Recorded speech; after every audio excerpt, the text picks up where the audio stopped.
Posgrados de Universidad Mayor presenta.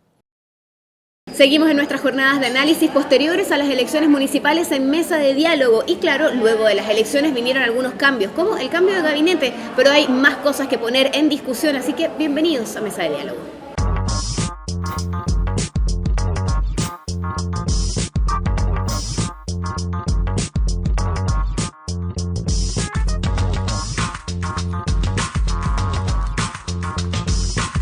Mesa de diálogo, desde la Confitería Torres.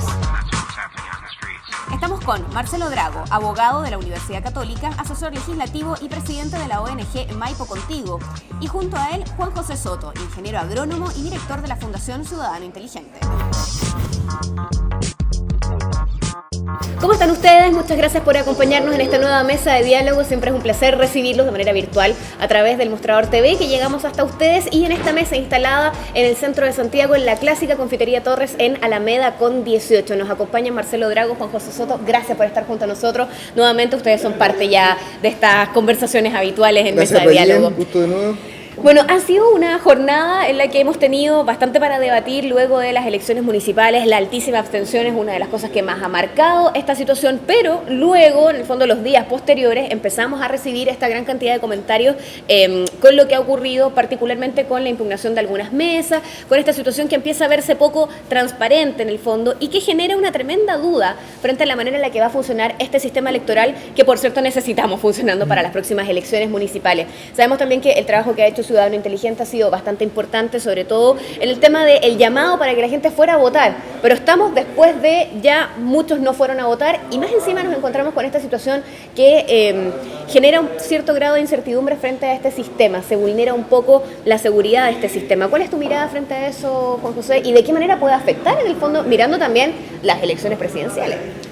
Yo creo que estamos en una etapa bien complicada acá en Chile, porque el tema del CERVEL es uno más, pero el tema del desprestigio de la institución y la desconfianza a las instituciones viene ya desde prácticamente el 2010. Uno ve la encuesta en Latinobarómetro, cómo Chile ha ido bajando en la confianza de los ciudadanos hacia la clase política, hacia el gobierno, y hoy día está bajo el 7%, y dentro de Latinoamérica es de los países más bajos, y otros países como Bolivia, Venezuela, Argentina, la gente confía más en sus gobiernos que lo que estamos confiando en Chile, y eso no se condice con el desempeño económico, por ejemplo, que estamos teniendo. Claro. Entonces, el tema del CERVEL, lo que está ocurriendo hoy con las mesas de Ñuñoa, por ejemplo, con el tema Valdivia y otras,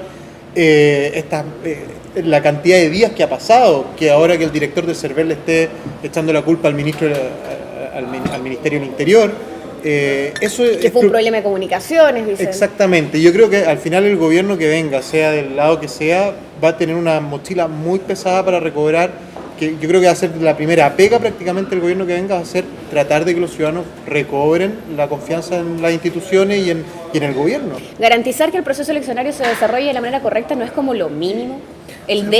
Nosotros teníamos un activo como país que era un sistema electoral impecable. Elogiado desde el extranjero. Completamente. Incluso era tan, no rudimentario, pero era como muy simple todo.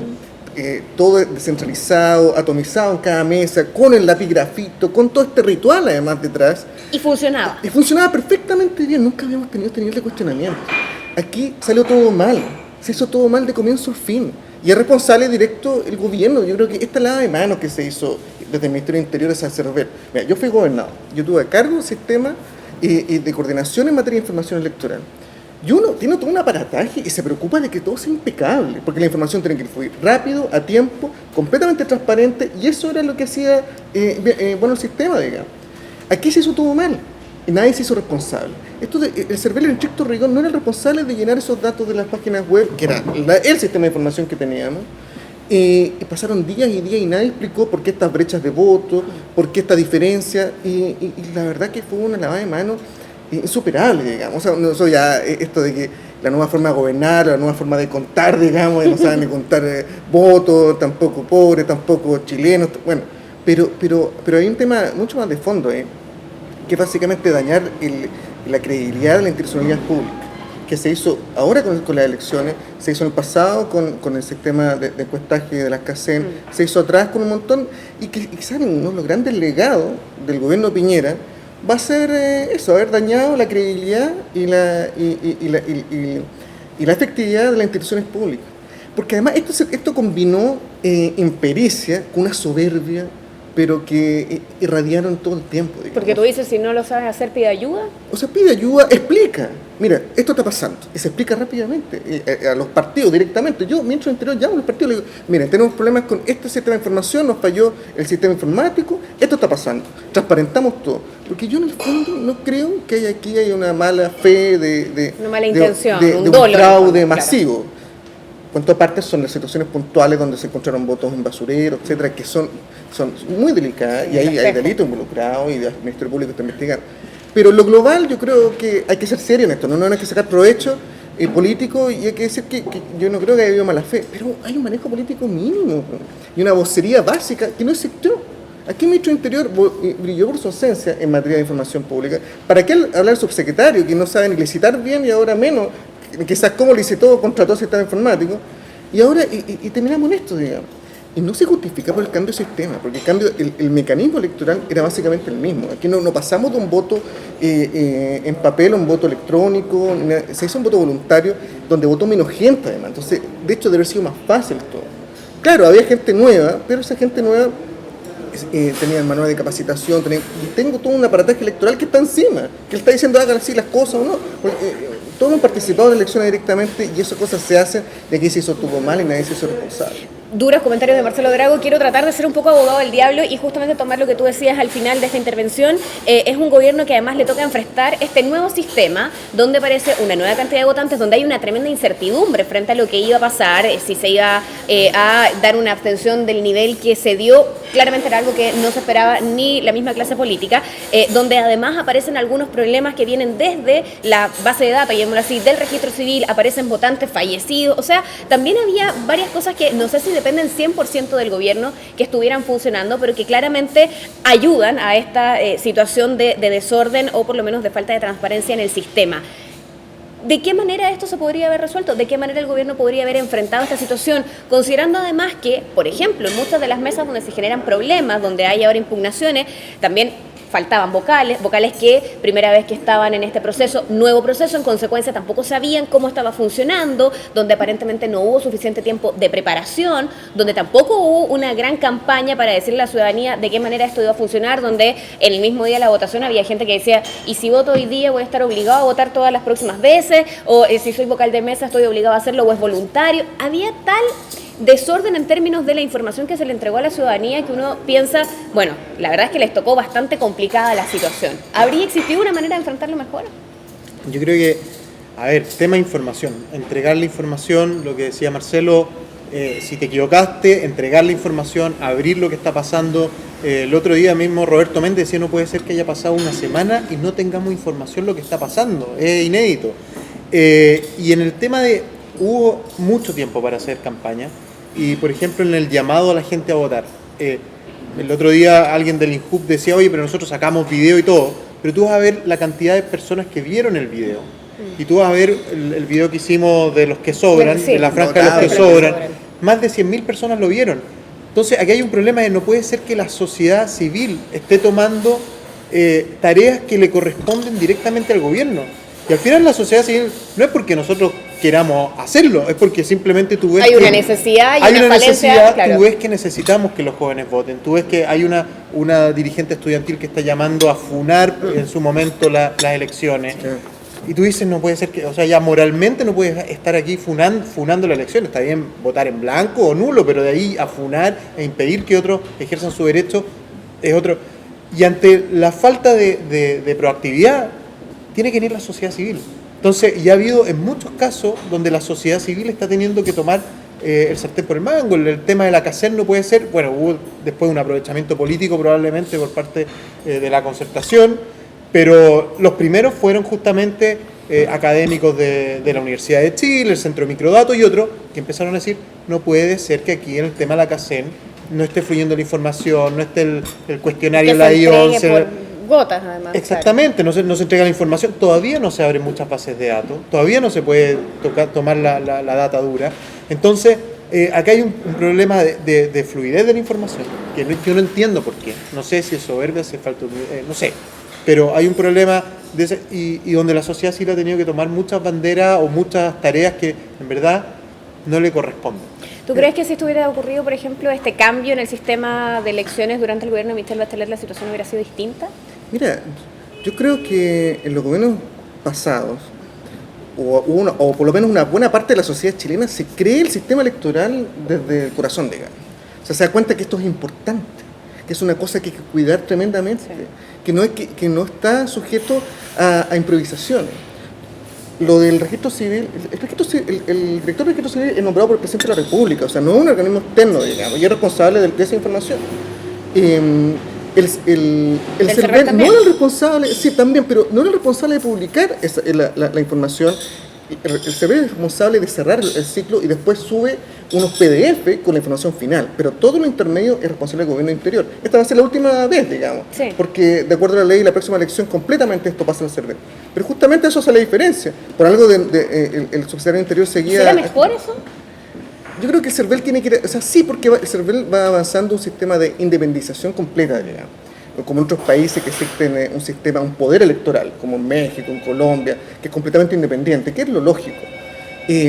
Pero cualquier insinuación de fraude uno tiene que salir a aclararla de inmediato. Y aquí no se hizo.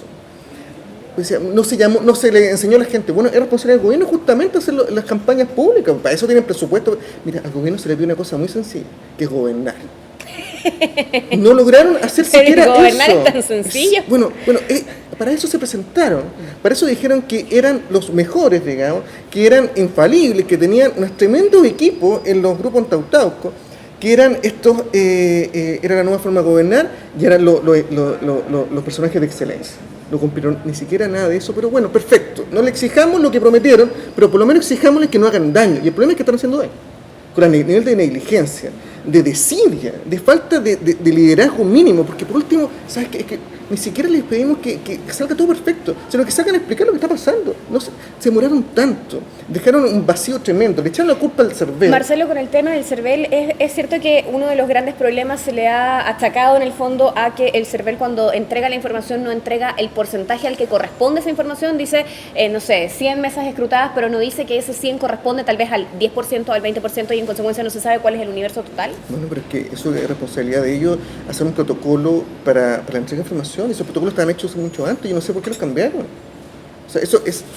¿Por qué esto nunca pasó antes? Votó menos gente, era más fácil contar los votos. Votó significativamente menos gente y es un drama. Pero eso facilita todo el sistema. Entonces, que nos vengan a decir ahora que en realidad les falló tanto... Sí, todo puede ser cierto, el problema es que todo eso se ve prevenido.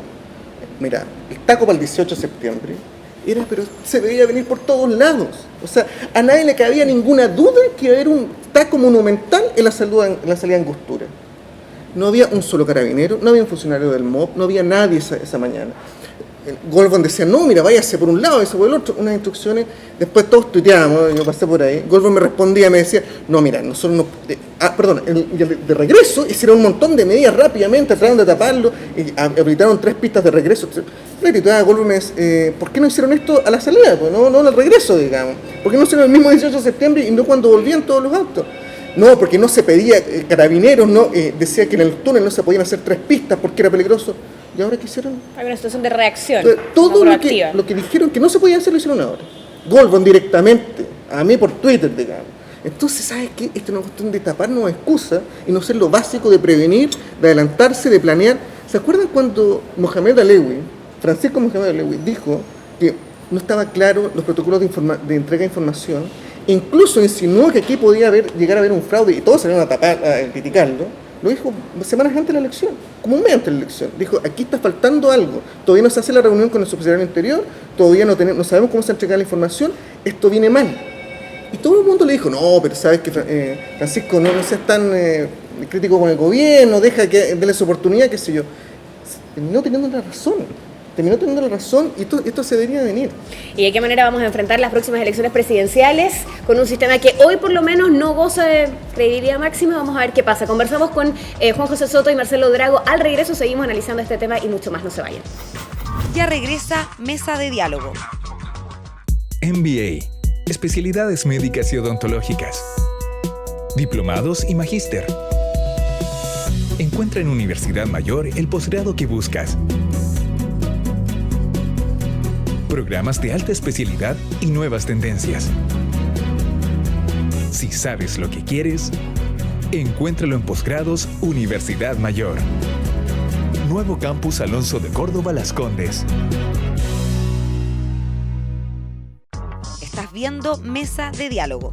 Estamos de regreso con más en Mesa de Diálogo. Gracias por quedarse junto a nosotros. Estamos debatiendo sobre materias políticas, pero que además cruzan 100% a la ciudadanía, lo que ocurrió en las últimas elecciones. Y por cierto que a continuación de eso, ya con esta carrera política desatada desde el interior del gabinete, se anuncia este cambio que era bastante esperado. Se ha cuestionado muchísimo si fue en el momento adecuado o si debió tal vez ser antes, pero hay movimientos, hay enroques. Y ya aparecen algunos signos bastante diferentes, como esta reunión que realiza el nuevo ministro del Interior, y que en el fondo decide ir a reunirse con el Poder Judicial, con quien ha habido una cantidad de roces importantes durante este año. Muchos dicen que se criticó desde el gobierno lo que pasaba antes con la famosa sillita musical y que se terminó haciendo lo mismo. ¿Cuál es tu mirada? Mi mirada es que yo creo que el ministro del Interior que asumió ahora es un ministro que entiende asuntos públicos, que ha estado hace muchos años en el aparataje estatal, desde ya sea el poder ¿cómo se llama? ¿Privado? No, del Congreso, del claro. legislativo. Sí. legislativo. Entonces, realmente es capaz de entender cómo funciona un Estado. Y yo creo que es una gran lección que este gobierno ha dado y que ha sido muy buena. A ver, el gobierno yo creo que ha hecho cosas muy buenas. ¿Por qué no se notan? Pero hay cosas que el postnatal, más allá de que, claro, uno critica cómo entró el proyecto y cómo salió, y eso cuando uno mira el teje-maneje, pero al final salió, por último tomó la iniciativa. Y hay un montón de temas que la marcha de la economía, no nos fuimos a las pailas, más allá de que ahora dicen que está sobrecalentado o no, que el gasto, bueno, pero más allá de eso. Entonces hay muchas cosas buenas. El problema es esas ganas excesivas de tratar de mostrarlo y que al final esa cifra a mucha gente no le llega, porque tú necesitas realmente, si tu calidad de vida no está mejorando y sigue llegando a las 9, 10 de la noche y no estás viendo a tu hijo, y es una demanda de las personas. Hay una diferencia entre la percepción tal vez y la realidad. Exacto. De cómo se muestran las cosas. Entonces el nuevo ministro del Interior entiende cómo funciona el Estado y sabe que lo que se hizo, hay que recordar que en un año se desautorizó, se pelearon con Milton Juica, se pelearon con el fiscal nacional, se pelearon con todo, le echaron la culpa a la... Y es muy duro que un poder del Estado esté cuestionando así al otro para réditos políticos, porque al final lo que se quiere es, no bajan los índices de delincuencia y victimización. Nos van a echar la culpa a nosotros porque fuimos los que, bueno, echemos la culpa a ellos. Entonces, por un tema comunicacional se empieza a degradar toda una institucionalidad, que es lo que estábamos hablando en el bloque anterior. Y el nuevo ministro entiende eso. Entonces, una de las grandes lecciones es que no por ser gerente de una empresa vas a ser un buen ministro ni un buen subsecretario. Y eso yo creo que va a servir mucho para el futuro y para la misma derecha. Yo creo que se ha aprendido. Hay mucha gente hoy dentro de la derecha que está dentro del gabinete y que está aprendiendo cómo funciona el Estado, y eso lo va a hacer muy bien a Chile. Lo va a hacer muy bien. Lo que me preocupa, eso sí, es que nadie haya querido dentro del gabinete, en el cambio de gabinete, ir a la pelea el próximo año en las parlamentarias. Salió al día siguiente como la UDI y RN prácticamente fueron de rodillas donde varios ministros para que renunciaran al gabinete, fueran el próximo año candidatos a diputados y senadores, y muchos simplemente no quisieron y se quisieron quedar en la comodidad del gabinete, para luego veremos qué hacen. La única prácticamente que salió es Catalina Parot, y ese día tenía una cara más encima fúnebre. Tú veías que en el cambio de gabinete tú decías, ni siquiera es que... Ahí la única alegre era Cecilia Pérez. Exactamente, ¿verdad? Claro, y los candidatos que podían... Entonces, yo creo que eso va a ser bien complicado. Tienen el sistema binominal que los protege un poco, más allá de si son muy competitivos o no los parlamentarios, pero yo creo que ahí hay una cosa bien interesante del cambio de gabinete. Cómo no lograron salir todos los que tenían que salir, y ahí está la lectura, si es porque realmente Sebastián Piñera quiso privilegiar su figura antes que la de los partidos y el proyecto colectivo de derecha, o simplemente los parlamentarios, los ministros no quisieron salir. Yo recogí algunas opiniones posteriores al cambio de gabinete y algunas de ellas hacían referencia, más allá del cambio en sí, del tono del discurso del presidente, donde había cambiado bastante a propósito de esto que tú decías, de esta soberbia tal vez para enfrentar, por ejemplo, las últimas elecciones, y donde se cruza también con las palabras de Andrés Salaman el día de las elecciones, donde dice, ojo, la ciudadanía ha dado una lección a los políticos de humildad y quienes han estado tal vez siendo más soberbios en este proceso han salido completamente trasquilados. Y es algo que se recoge también, o por lo menos se deja ver con bastante claridad dentro de las palabras del presidente el día del cambio de gabinete. ¿Es eso una señal también de cambio en la manera en la que se va a enfrentar este año y algo que queda, que en el fondo todavía queda tiempo al mando del país? O sea, yo creo que efectivamente las palabras del presidente ese día fueron entre bajar el tono de esta soberbia y incluso un tonito de despedida. Pero con una utilización del lenguaje muy distinta. cuidadoso, exacto. En ese sentido estuvo bien preparado, pero al final el mensaje del cambio de gabinete fue bien limitado, o sea, fue tarde y fue poco. La salida del ministro de Interior al fin, pero da cuenta de que el diseño original nunca funcionó. Las críticas a Hans-Peter se acumularon de una forma monumental en todos los aspectos, no solo por las acusaciones de montaje en 1, 2, 3, 4, 5 casos distintos, entre el pakistaní, después los mapuches, en la situación del caso Bomba. ¿Qué va a pasar con esta interpelación que se le quería hacer? ¿Es al cargo, es a la persona, ahora que sale, continúa? Tiene que volverse a presentar. Yo creo que la Cámara de Diputados, respecto de la responsabilidad política de Hans-Peter, queda completamente al debe. Creo que fallaron de una forma completamente injustificada las comisiones investigadoras sobre abusos policiales en Aysén, las comisiones investigadoras sobre abusos policiales en las manifestaciones estudiantiles, las interpelaciones de Hans-Peter. Pero incluso el día de la votación ni siquiera estaba la cantidad de gente, tuvieron que repetirla al día siguiente. Vergonzoso. Pero además, eso no fue ahora, sino que esto es una seguidilla. Si tú empiezas a mapear lo que se hizo en la Cámara de Diputados respecto a Hans-Peter, todo falló. Y falló, y hay que ver por qué no fallaron. Si esto no fue, lo último fue más visible porque no llegaron al día siguiente de la elección, etc. Pero hacia atrás hay todo un prontuario respecto a lo que se hizo Hans-Peter, que yo creo que la Cámara de Diputados queda tremendamente al debe. Acuérdate que hasta se presentó una acusación constitucional contra Hans-Peter y no juntó tampoco los apoyos. Y siempre los que no votaron fueron los mismos. Y además empieza a mirar lo que se hizo respecto incluso del secretario del Interior, con la situación de las licitaciones, etcétera, digamos. Se empezó a matizar, que casi era una víctima. Eso no, era responsable político, digamos, y nadie asumió ninguna responsabilidad. Entonces, bueno, se va Hans-Peter, eso descomprime esto tremendamente. Yo creo que empiezan a tratar de gobernar mucho mejor con Chadwick. Pero se hizo poco, se hizo tarde, se hizo a destiempo, era insostenible. Esa entrevista que dieron conjunto, mira, una semana el presidente Piñera estaba pidiéndole abocarse a la obra de gobierno, a la semana siguiente aparece esta foto en un diario completamente fabricado, los dos presidenciales frente a la Moneda, saludándose tremendamente con opiniones completamente salidas, dándose fuera por el gabinete, digamos, y hablando de la campaña presidencial. Eso dejaba a Piñera como pintado, digamos, en algún muro raro, pero no de presidente. Mientras él estaba en Isla Pascua. Mientras estaba buceando en Isla Pascua y aparecían las fotos, digamos, con la toalla y mostrando el pelo en pecho. Entonces, debieron haber salido hace mucho tiempo y se demoraron tremendamente. Pero acuérdate que hasta la Contraloría le llamó la atención a Goldberg. Sí, pero fue una llamada de atención bien rara, porque es como si parece que está incurriendo en una falta, pero no lo vamos a sancionar. ¿Cómo se explica eso? Mira, yo personalmente realicé otra presentación en Contraloría respecto de Longueira, y todavía está pendiente. Está pendiente hace mucho tiempo en el gabinete del Contralor. Estaba hace varias semanas antes de las elecciones, y la verdad que me tiene preocupado que no haya una resolución al respecto. ¿Qué dice la presentación? Básicamente una acusación justamente de lo mismo, digamos, intervención electoral en San Bernardo, con algo mucho más expreso, porque Longueira hizo alardes, digamos. Fue a San Bernardo como ministro de Economía y le dijo a la gente que ojalá, para que a unos feriantes, digamos, que estaban en un desayuno, que para que pudieran continuar con estos beneficios, con estos subsidios y esta ayuda, ojalá pudiéramos reelegir a la alcaldesa de San Bernardo, porque en esa medida iba a poder continuar. Lo acusamos por eso, y cuando lo acusamos nos ninguneó con esta soberbia, digamos, que lo llena por todos lados, y dijo, mira, yo llamo a toda la gente de San Bernardo a votar por Nora Cueva. Yo realicé la presentación en Contraloría, se tramitó completamente, llegó el gabinete del Contralor y ahí está esperando. Contralor que yo respeto bastante, digamos, pero yo creo que ya debe haber resuelto esta cosa antes de la elección.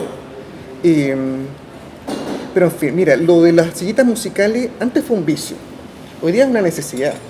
No tienen más gente, no tienen equipo ni político ni técnico.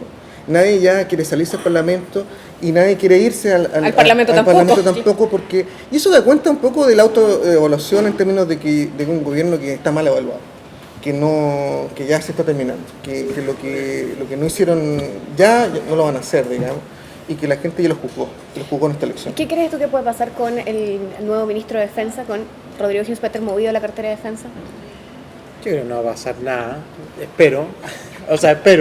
Ahí está la talla que iba a cambiar el ministro de Defensa por Ministerio de Ataque. Pero ya vienen los de Perú, lo de la Haya. No, Sí. por eso, pero... A ver, yo creo... ¿Sabes qué? Mira, con el tema de Estado, de entender el Estado, lo que decía antes, yo creo que ahí hay un error. Yo me acuerdo haber tenido una reunión después antes de que cambiara el gobierno, después del terremoto, con los nuevos equipos entrantes, y nos sentamos en una mesa justamente por el tema de reconstrucción de las caletas costeras, y de repente empezaron a hablar de Sebastián. Ah, sí. Oye, atroz. Sí. y en un momento, ¿sabes qué? Me impactó tanto Con ese que nivel de cercanía. yo empecé, oye, disculpen, pero yo pensé, ¿quién es? Porque yo decía, el subsecretario va a ser Flores en Economía. El ministro se llama Juan Andrés Fontaine. Oye, ¿quién es Sebastián? Pregunté yo. Piñera. Juan, yo te juro, fue como, oye, yo voy a decir, es el presidente de la República. Y esa cuestión no ha cambiado. Porque tú ves hoy, una semana, salen, el cambio de gabinete lo anuncian los presidentes de los partidos políticos. Claro. Sale Goldberg el día sábado o domingo, no sé cuándo salió en una entrevista, Sí. diciendo que iba a ser... o sea, tú dices, ya ni siquiera el respeto a la figura presidencial. Entonces, Además, volvemos el día al del primer cambio bloque. se saludaban con felicitaciones, que eran completamente evidentes de lo que iba a ocurrir después. Oye, si lo único que faltaba es que los dos la imagen de los dos felicitándose y el presidente Piñera detrás mirando cómo se felicitaban, o sea, en una... Y el traspaso ahí entre primos entonces, también, exacto, claro, entre el Chao primo y- que llega, entonces la verdad, insisto, el gobierno, la gran mochila para el gobierno que viene es restituir esta confianza en las instituciones, restituir la Pintar figura la seriedad. presidencial, pintar la seriedad, o sea, la República de Chile, o sea, hay que rehacerla prácticamente después de este gobierno. Entonces, volviendo a lo que me decía, Pero es que con eso se explica todo el resto. por eso, exactamente, yo me acuerdo el domingo de las elecciones, yo tuve que estar en un programa de radio toda la mañana comentando lo que estaba pasando y había una persona de la Fundación Jaime Guzmán. Entonces me llegó y con una liviandad tremenda, porque estábamos hablando si hay cambio de gabinete o no, me dice, no, yo creo que en el tema, si sigue Alamán, sería muy bueno en defensa, porque imagínate, viene lo de la Haya, se puede llamar a formación de tropa, subirse a un tanque. Ejercicio del láser. Tú Como decís, la mejor oye, época. realmente, o sea, yo le decía, pero yo te juro, a mí no me Ya, entraba en la cabeza. abogado decía, del pero diablo nuevamente, por pero favor. esa imagen del candidato arriba del tanque fue también, según Pero cuenta la de historia, Bachelet. determinante para Sí. Bachelet. Sí, pero fue No, en un en contexto, defensa del gobierno del agua. pero en un contexto de desastre natural en Chile. Pero aquí estamos hablando de la política exterior de Chile, o sea, una cuestión de una delicadeza, más encima que la lleva el presidente de la República, no el ministro de Defensa. Entonces, una delicadeza tan grande, y esas cosas tan tenues tienen un gran impacto. Y esas cosas tenues, o sea, que una persona venga a decirme del seno de la UDI, oye, pero sería muy bueno porque ha salido el tema de la Haya, entonces puede subirse el presidenciable, llamar a formación ahí en la frontera con Iquique. Y después le contamos a Sebastián. Claro, entonces ahí hay una forma de mirar el mundo, muy peligrosa. Así que Vamos yo a espero hacer- que Ginspeter en defensa no haga nada. Es lo único que espero, nada. Vamos a ver qué pasa con este cambio de gabinete. Regresamos con más en el próximo último bloque de Mesa de Diálogo. Ya regresa Mesa de Diálogo. Conéctate con el Mostrador TV.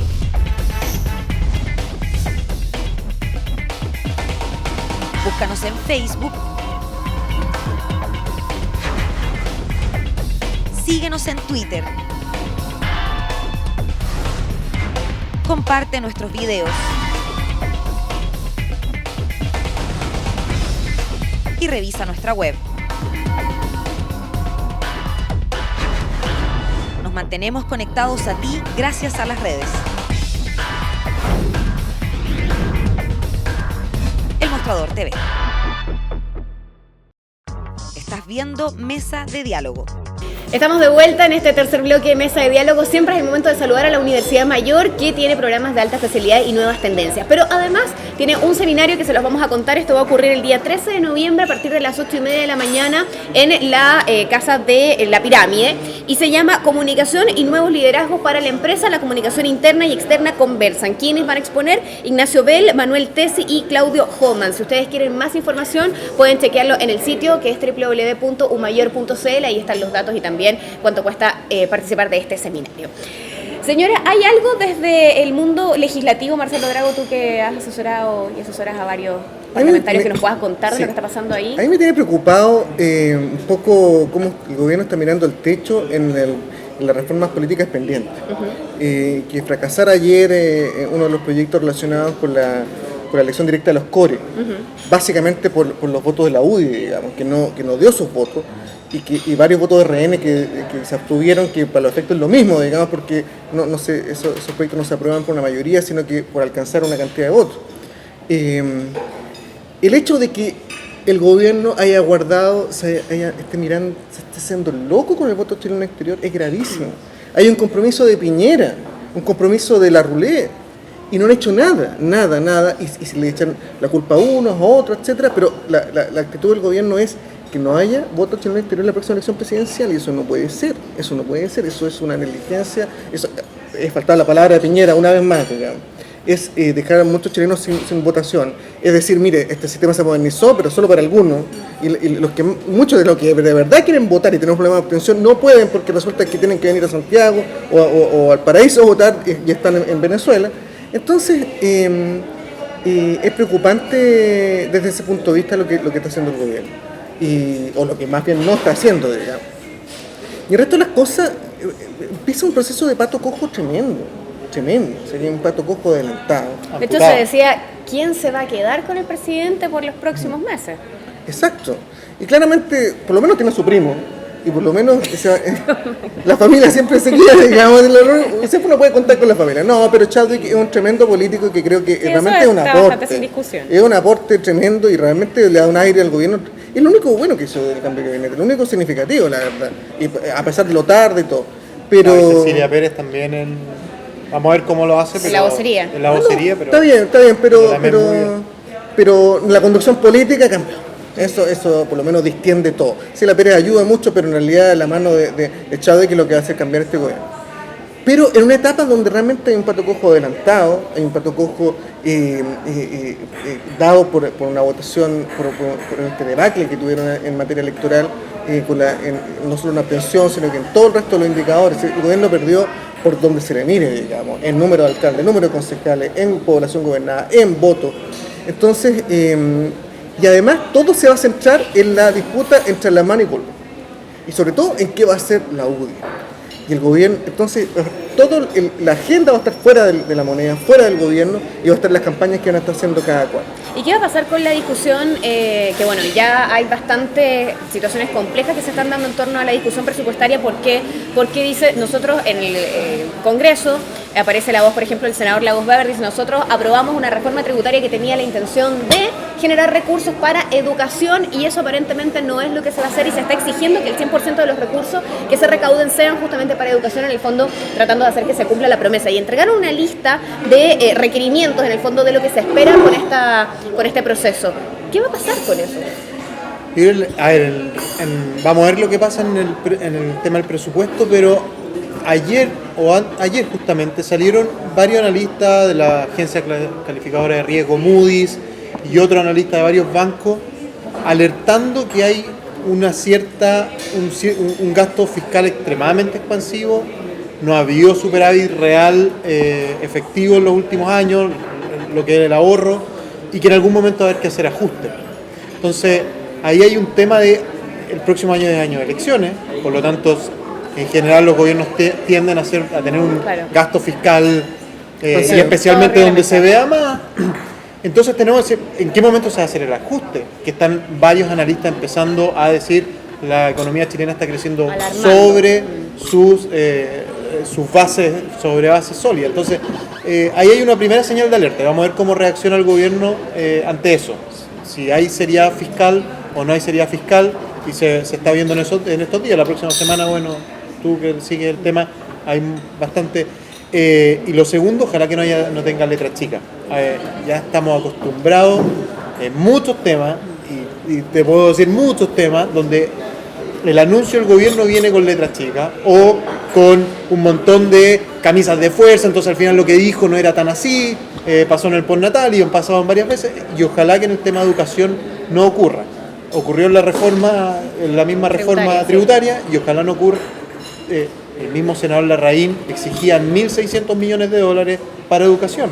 Ojalá que al final no se va a dar, pero ojalá que el total de la reforma tributaria vaya a educación y no haya letra chica por ningún lado. A partir del lunes se tiene que desatar toda la discusión presupuestaria de fondo, porque empieza verdaderamente la comisión mixta, ya está en subcomisiones, donde se discuten ciertas cosas, pero donde se muestran las cartas en la comisión mixta, que partió en realidad el jueves, pero va a partir el lunes. Yo la verdad que, estos anuncios de sobrecalentamiento por el lado del gasto fiscal, el marco del gasto fiscal ya está dado, digamos. Entonces no va a haber una expansión más allá de lo que ya se ha definido y están todos más o menos de acuerdo. Y como no hay inflación, si hubiera inflación junto con una expansión del gasto fiscal más allá de lo debido, debe haber generado un poquito de inflación. Y eso no se está dando. Entonces está dentro de los márgenes, digamos. Yo no creo que se dé esta situación de sobrecalentamiento, de burbuja que haya después que detener por el lado del gasto fiscal. Por el lado monetario quizás, y ahí va a venir la actuación del Banco Central, va a subir la tasa de interés y esto se va a ajustar, digamos, por ese lado. Puesto que además se tiene que dar en algún lado, en algún momento, porque la situación del dólar además, estamos diciendo del lado económico, pero la situación del dólar es un poquito insostenible, tan bajo por tanto tiempo de este modo. Y bajo los 500 en el largo plazo no se justifica. Entonces, tiene que los agricultores están sufriendo, pero así. Sí, pero el país entero. Esta cosa del dólar yo creo que no nos sirve como país.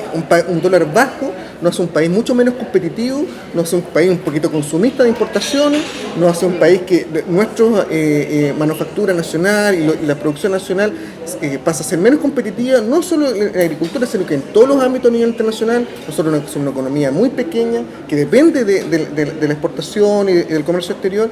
Entonces nosotros deberíamos hacer como los chinos. Los chinos lo que hacen es mantener deliberadamente el yuan sobrevalorado para permitir este nivel de exportaciones tremendo. No llegar a ese extremo, pero no nos sirve el dólar tan bajo. Entonces yo creo que en materia económica está todo contenido, y lo divertido es que el gobierno no logra capitalizar nada de eso, porque la gente sencillamente no asocia la política económica a una virtud del gobierno, sino que a una cuestión que viene de mucho más atrás, a base mucho más sólida que se han ido definiendo en el tiempo. Y el gobierno, la verdad, es que no logra identificar ninguna política económica de fondo que es la manera como hemos crecido como ciudadanos, entendiendo que la economía chilena es bastante estable. Exacto, y que tiene su propio ritmo, digamos, y que el gobierno puede intervenir, pero muy sutilmente. Su propio ritmo, digamos, el precio del cobre. Además, es el ritmo de la economía. Sí, o sea, no somos nosotros, son nosotros. Bien, pero es China y es la economía global. Exacto. Y no es lo que haga necesariamente el gobierno, por eso no le atribuyen el nivel de desempleo, que efectivamente es súper bajo, y bueno que sea así, la baja inflación y el resto de los indicadores económicos tan positivos, nadie se lo atribuye una virtud del gobierno. La verdad es que no se logra identificar ninguna política económica que uno diga hizo la diferencia. Gracias a esto tenemos este resultado. Claro. De hecho, no han habido grandes reformas estructurales en este gobierno. Excepto la reforma tributaria, que fue bastante. La reforma tributaria, acotada, que vino al final. Claro. Señores, ha sido una conversación intensa, interesante como siempre. Les quiero agradecer a los dos por estar junto a nosotros. Siempre nos quedan muchos temas por seguir debatiendo, pero habrá más mesas para volver a conversar. Les quiero hacer entrega de estos libros que siempre envía la gente de Feria Chilena del Libro para saludar también a nuestros invitados. Lo mejor de CIPER, Dios bendiga a CIPER, que nos ha dado material, sí, claro, para entender muchas cosas muy interesantes. Este va de regalo para ti, que lo disfrutes muchísimo. Y Insaciables es la biografía novelada de Augusto Pinochet, que las tuvimos aquí invitadas a Mónica Echeverría y también a Patricia Lutz, va de regalo para ti, que lo disfruten, está muy interesante, tiene cosas también bien entretenidas de ir conociendo. Yo quiero entregarte a ti y a usted, Vamos a hacer intercambio. exacto, Un libro que de alguna forma selecciona varios artículos, una serie de artículos de opinión que he escrito en el tiempo y que salió publicado ahora en agosto, y también te lo quería regalar. Buenísimo. Me hicieron trampa porque yo no sabía que había que tener el libro, yo también Era tenía un contraer libro. el libro de Juanjo, para la próxima. Nos quedamos con el libro de Marcelo Drago. Gracias, Marcelo, por estar junto a nosotros. Gracias, Juan José, Gracias a ti, por Ryan. compartir esta mesa de diálogo. Y gracias a ustedes también por sumarse, como siempre, a través del Mostrador TV. Nos vemos en la próxima.